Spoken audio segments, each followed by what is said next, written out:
Machiegni kendo nyako Ramogi rude mane wuon gi omiyo sum kendo chuoyo gi pala e kaunti ma Homa Bay owito ngimagi okinyi ma kawuono.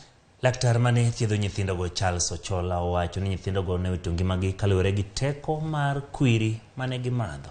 Min nyithindogo Monica Atieno bende oyango ne ywaruok kinde gi anyuola mag jaode biro bedo ohinga mar kano ringre nyithindogo.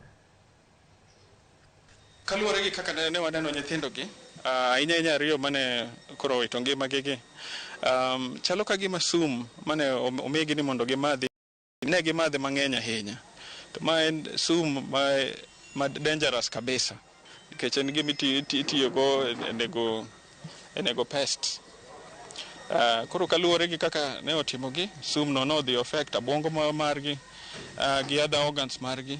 Koro kaluwore gi kaka ne condition margi chalo, ne wawitogi, ne ok ginyal survive kaluwore gi the magnitude of the poisoning manotimore. Niko na uchungu sana kupoteza watoto wangu wawili ambayo ni twins. Nilikuwa na call anybody who is willing to help me. Hata bill sijui nitalipa namna gani, sina kazi. Au watoto wenye wamebaki bado wanahitaji usaidizi, sina usaidizi. Ninaomba serikali kama inaweza kunisaidia, inisaidie.